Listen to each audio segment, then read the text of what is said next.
Hello friends, स्वागत है आपका हमारे YouTube channel study smart IQ में। और मैं हूं सबा परवीन और आज हम फिर पढ़ने जा रहे हैं एसएससी एमटीएस 2025 के लिए जी के जीएस की क्लास, जिसमें हम डिस्कस कर रहे हैं प्रीवियस ईयर क्वेश्चंस। और ये हमारी क्लास 38 है। इससे पहले हम 37 क्लासेस कर चुके हैं और आज इस क्लास में पढ़ने वाले हैं 28 अक्टूबर 2024 शिफ्ट 3 के जी के जीएस के previous year questions. So I hope आपको ये वीडियो पसंद आती हो और ऐसे ही वीडियो देखने के लिए हमारे चैनल को लाइक करें, शेयर करें, सब्सक्राइब करना ना भूलें। तो चलिए स्टार्ट करते हैं आज की क्लास। सो फर्स्ट है, ब्रिटिश सरकार द्वारा लंदन में प्रथम गोलमेज सम्मेलन कब शुरू किया गया था? तो ब्रिटिश सरकार द्वारा लंदन में प्रथम गोलमेज सम्मेलन, ठीक है, यह कब शुरू किया गया था? नवंबर 1932, दिसंबर 1931, नवंबर 1930 या दिसंबर 1929 में।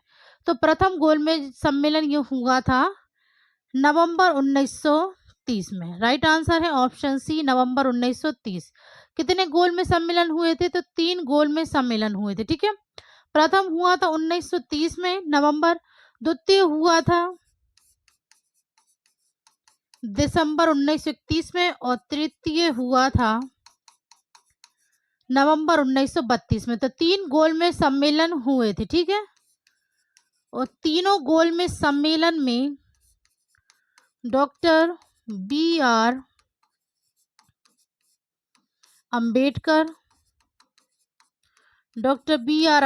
और तेज बहादुर सप्रू शामिल थे, ठीक है। तीनों गोलमेज सम्मेलन, ठीक है, डॉक्टर BR अंबेडकर और तेज बहादुर सप्रू शामिल थे। द्वितीय गोलमेज सम्मेलन में महात्मा गांधी और भारतीय राष्ट्रीय कांग्रेस शामिल थे, ठीक है, द्वितीय गोलमेज सम्मेलन में। और द्वितीय गोलमेज सम्मेलन के समय पर गांधी इरविन समझौता हुआ था, ठीक है, गांधी इरविन समझौता हुआ था, ठीक है। महात्मा गांधी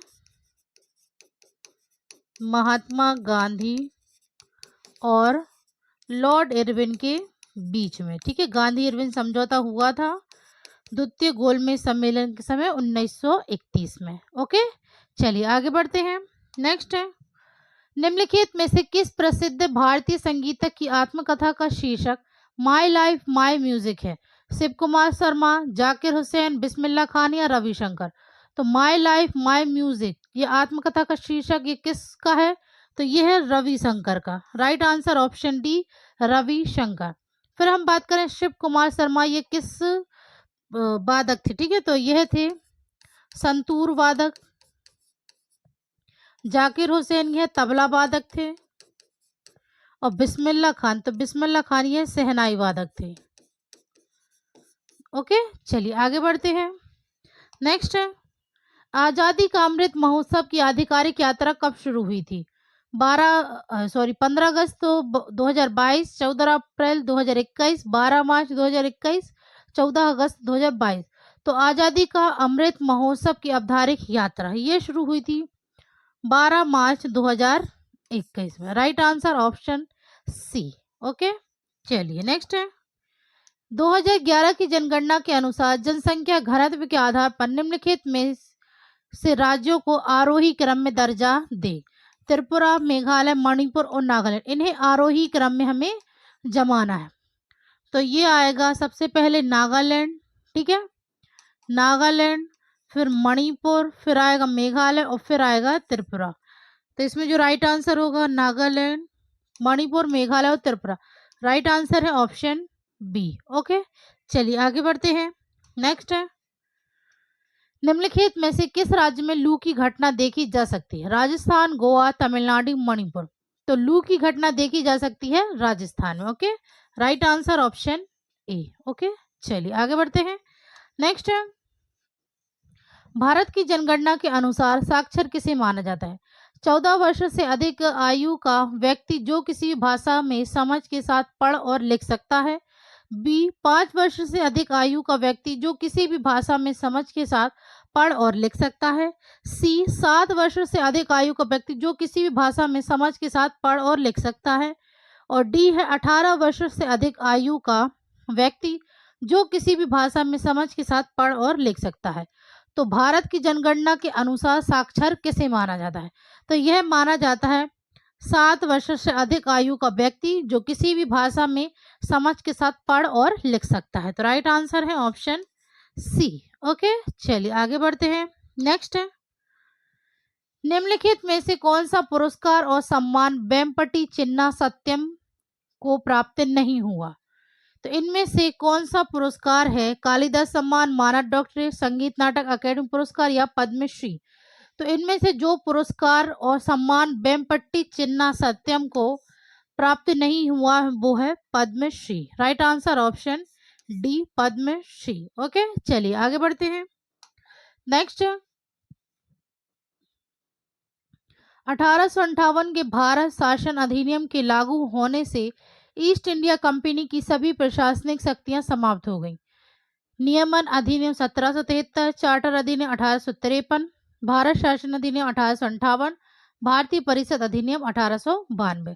तो 1858 के भारत शासन अधिनियम के लागू होने से ईस्ट इंडिया कंपनी की सभी प्रशासनिक शक्तियां समाप्त हो गई थी। तो ये है भारत शासन अधिनियम 1858। Right answer option C. Okay, next है, 3 बार की ओलंपियन पीटी उषा ने डैश में, ठीक है, 4 स्पर्धाओं 200 मीटर, 400 मीटर, 400 मीटर बाधा दौड़ और 4 गुणे 400 मीटर रिले में एशियाई खेलों का रिकॉर्ड तोड़ा। नई दिल्ली 1982, बीजिंग 1990, सियोल 1986 या हिरोशिमा 1994। तो पीटी उषा ने 4 स्पर्धाओं में एशियाई खेलों का रिकॉर्ड तोड़ा है, तो ये तोड़ा है सियोल 1986 में। Right answer option C. Okay, चलिए नेक्स्ट है, तेलैया बांध भारत के किस राज्य में स्थित है? बिहार, झारखंड, मध्य प्रदेश, कर्नाटक। तो तेलैया बांध यह भारत के किस राज्य में स्थित है? तो यह स्थित है झारखंड में। Right answer option B, Jharkhand. Next है, निम्नलिखित में से कौन सी भारत के आकस्मिक निधि की विशेषता नहीं है? पहला है, यह अनुच्छेद 267 के तहत स्थापित है। दूसरा है, यह भारत के राष्ट्रपति की ओर से जारी किया जाता है। सी, यह आपात स्थितियों के लिए है। और डी, राष्ट्रपति के भत्ते और पारिश्रमिक इसके अंतर्गत आवंटित है। तो इनमें से कौन सी भारत के आकस्मिक निधि की विशेषता नहीं है? तो ये है राष्ट्रपति के भत्ते और पारिश्रमिक इसके अंतर्गत आवंटित। Right answer option D. Okay, चलिए आगे बढ़ते हैं। नेक्स्ट है, फरवरी 2023 तक सड़क परिवहन और राजमार्ग केंद्रीय मंत्री कौन थे? धर्मेंद्र प्रधान, मनसुख मंडाविया, नितिन गडकरी या अश्विनी वैष्णव। तो फरवरी 2023 तक सड़क परिवहन और राजमार्ग केंद्र मंत्री तो ये थे Nitin Gadkari. Right answer option C, Nitin Gadkari. Next है, भारतीय संघ की कार्यपालिका के अंतर्गत कौन नहीं आता? मंत्रिपरिषद, राष्ट्रपति, भारत के मुख्य न्यायाधीश या प्रधानमंत्री। तो भारतीय संघ की कार्यपालिका के अंतर्गत नहीं आता है भारत के मुख्य न्यायाधीश। Right answer option C. Okay, next है, निम्नलिखित में से कौन सा नृत्य गणेश चतुर्थी उत्सव के दौरान गोवा में किया जाता है? तरंग मेल, डालो, फुगड़ी या डांगर। तो इनमें से कौन सा त्योहार गणेश चतुर्थी उत्सव के दौरान गोवा में किया जाता है? तो ये है फुगड़ी।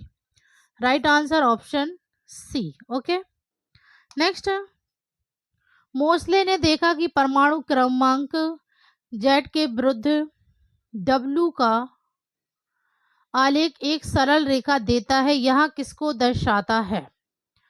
उत्सर्जित किरणों की आवृत्ति, उत्सर्जित एक्स किरणों की आवृत्ति, उत्सर्जित किरणों की आवृत्ति। यहाँ पे ना अल्फा बीटा लिखा ना था तो यहाँ पे लिखा नहीं गया, ठीक है ना, अल्फा बीटा गामा ये यहाँ पे लिखे गए थे, ठीक है। तो जो इसका राइट आंसर है तो ये है उत्सर्जित एक्स किरणों की आवृत्ति, ठीक है। तो राइट आंसर तो यहाँ पे सही लिखा गया है, तो हम उसी को देख लेते हैं, ठीक है। तो उत्सर्जित एक्स किरणों की आवृत्ति।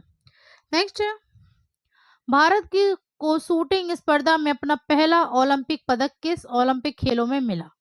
लंदन 2012, बीजिंग 2008, एथेंस 2004 या टोक्यो 2024। तो भारत को शूटिंग स्पर्धा में अपना पहला ओलंपिक पदक किस ओलंपिक खेलों में मिला? तो यह मिला था बीजिंग 2008 में। Right answer option B, Beijing 2008। Next है, जब कोई नदी किसी निचले मैदान में पहुंचती है तो वह मिट्टी का कटाव और निक्षेपण दोनों करती है, और इन दोनों कारकों के परिणाम स्वरूप एक और नदी चैनल विकसित होती है, और बाद में यह मुख्य नदी से अलग होकर यू आकार की झील बनाता है। इसे क्या कहा जाता है? नहर, नदी मुख, खाड़ी या ऑक्सबो झील? तो इसे कहा जाता है ऑक्सबो झील। Right answer option 4। Okay, next है, चीनी बौद्ध तीर्थ यात्री फायान ने अपनी वापसी यात्रा चीन से शुरू की थी। बंगाल, प्रयाग, तक्षशिला या अरिकामेडू? तो चीनी बौद्ध तीर्थ यात्री फायान ने अपनी वापसी यात्रा शुरू की थी बंगाल से। Right answer option A, Bengal. Okay, next है, निम्नलिखित में से कौन सी आहार में फाइबर की भूमिका है? पाचन और आंत्र नियमितता को बढ़ावा देना, शरीर के तापमान को नियंत्रित करना, भोजन का स्वाद बढ़ाना, त्वरित ऊर्जा प्रदान करना? तो इनमें से जो आहार में फाइबर की भूमिका है वो है पाचन और आंत्र नियमितता को बढ़ावा देना। राइट आंसर ऑप्शन ए। ओके, नेक्स्ट है, ललिता जी राव किस घराने से जुड़ी? किराना घराना, जयपुर घराना, आगरा घराना या बनारस घराना? तो ललिता जे राव यह जुड़ी है आगरा घराना से। Right answer option C. Okay, next है, निम्नलिखित में से कौन सी भारतीय संविधान की एकात्मक विशेषता है? शक्तियों का विभाजन, एकल नागरिकता, लिखित संविधान या सदनीयता? तो इनमें से भारतीय संविधान की एकात्मक विशेषता है एकल नागरिकता। राइट आंसर ऑप्शन बी, एकल नागरिकता। ओके, नेक्स्ट है, कश्मीर के राजाओं का एक सजीव विवरण राजतरंगिणी किस भाषा में कल्हण द्वारा रचित है? तो कश्मीर के राजाओं का एक सजीव विवरण राजतरंगिणी यह किस भाषा में कल्हण द्वारा रचित है? अरबी, उर्दू, संस्कृत या फारसी? तो यह लिखित है संस्कृत में। Right answer option C. Okay, next है, निम्नलिखित में से कौन सा विकल्प स्तंभ ए का स्तंभ बी से सही मिलान करता है? स्तंभ ए सामान्य नाम और स्तंभ बी वैज्ञानिक नाम? तो कटल फिश का वैज्ञानिक नाम है सेपिया। ठीक है, सेपिया। फिर है सिल्वर फिश का वैज्ञानिक नाम है लेपिस्मा। ठीक है, और डेविल फिश का वैज्ञानिक नाम है डेविल फिश का, तो ये है मोबुला। और कैट फिश का वैज्ञानिक नाम है, तो ये है सिल्यूरी फॉर्मर्स। ठीक है, तो कटल फिश का है सेपिया, सिल्वर फिश का है लेपिस्मा, और डेविल फिश का है मोबुला, और कैट फिश का है सेल्यूरी फॉर्मर्स। तो इसका राइट आंसर है फर्स्ट का सी, सेकंड का डी, थर्ड का बी और फोर्थ का ए। तो राइट आंसर है option second. Okay, next, Delhi में कुतुब के पश्चिम में स्थित सुल्तान घरी का मकबरा एक दीवार वाले बाड़े के भीतर एक किले जैसा है, जिसके कोनों पर बुर्ज है और इसका डैश समाधि कक्ष भूमिगत है। वर्गाकार, पंचभुजाकार, आयताकार या अष्टभुजाकार? तो दिल्ली में कुतुब के पश्चिम में स्थित सुल्तान घरी का मकबरा एक दीवार वाले बाड़े के भीतर के किले जैसा है, जिसके कोनों पर बुर्ज है और इसका डैश समाधि कक्ष भूमिगत है। तो ये है अष्टभुजाकार। Right answer option D. Okay, next है, जलवायु स्मार्ट शहर मूल्यांकन ढांचा 2.0 भारत भर के कितने शहरों का मूल्यांकन करने के लिए है? 120, 32, 70 या 100? तो जलवायु स्मार्ट शहर मूल्यांकन ढांचा 2.0 भारत भर के 100 शहरों का मूल्यांकन करने के लिए, ठीक है, 100 शहरों का मूल्यांकन करने के लिए है। राइट आंसर है ऑप्शन डी। ओके, तो ये थे आज के हमारे क्वेश्चंस। सो आई होप आपको ये वीडियो पसंद आई हो, और ऐसे ही वीडियो देखने के लिए हमारे चैनल को लाइक करें, शेयर करें और सब्सक्राइब करना ना भूलें। तो मिलते हैं आपसे कल अगली वीडियो में, तब तक के लिए good luck and good bye. Thank you.